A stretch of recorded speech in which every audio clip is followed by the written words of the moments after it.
At ngayong gabi pala mga ka-AFT, bigla kami nag-crave sa ramen. Kaya naisipan namin gumawa ng DIY ramen. Yan, huwag natin patagalin yan. Let's G! Wala! Nandi oh! Gusto pala mga ka-AFT, magluluto pala tayo ng DIY ramen. Yan, nakabili pala tayo kanina sa Korean Mart ng Shin Ramyun. Yan, kaya huwag natin patagal yan. Let's G! Gusto pala mga ka-AFT, dito pala tayo magluluto sa steamer. Yan, lutuan pala ito na siopaw tsaka siomay. Yan, subukan nyo rin magluto dyan kung meron kayong ganyan. Tapos yan, number 2 lang natin. Tapos pagkulo, yan, rekta natin agad to salang yung dalawang itlog. Panlagay natin yan sa ramen mamaya. Tapos ito, buksan natin yung Shin Ramyun na binili natin kanina sa Korean Mart.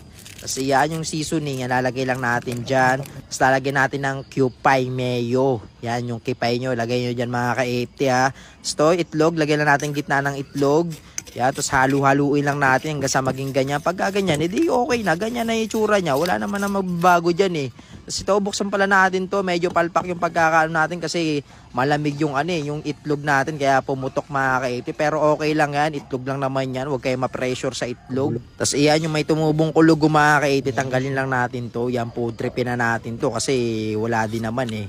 Yan, medyo napaso pa tayo dyan mga ka-AFT. Kasi sobrang init yan. Tapos ito, yan, rektahan natin ulit lagyan ng tubig to. Yan, pakuliin lang natin. Pag kumulo, edi buksan na natin mga ka-AFT. Salpak na natin tong noodles. Yan, para masimula na natin agad yan mga ka-AFT. Gutom na rin ako mga ka-AFT. Tapos yan, patayin natin mga ka-AFT. Okay na yan. Tapos lagyan lang natin to ng onting sabaw-sabaw.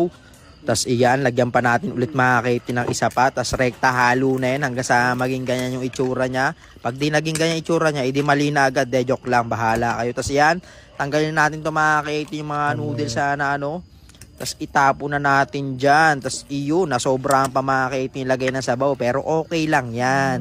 Okay lang yung natural lang sa pagluluto, pumapalpak. Tapos ito, another palpak na naman, di ba?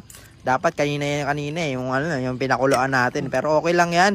So, yung itlog na nilaga natin, medyo hindi na kaya-aya itsura. Tapos ito, lagyan natin scallion. Tapos, follow-upan din natin ng seaweed. Yan, weed na legal yan mga ka-AFT. Napakasarap niyan. Tapos, lagyan natin ng sesame seed para poging-pogi. Tignan nyo naman yan, oh. Talagang kahit nasa bahay tayo, gagawa tayo ng paraan para maka-score tayo ng ganyang ramen na kahit di naman saktuhan yung lasa niya. Pero at least nakagawa tayo ng ramen na trip natin. Tapos iyan, banata na natin yan.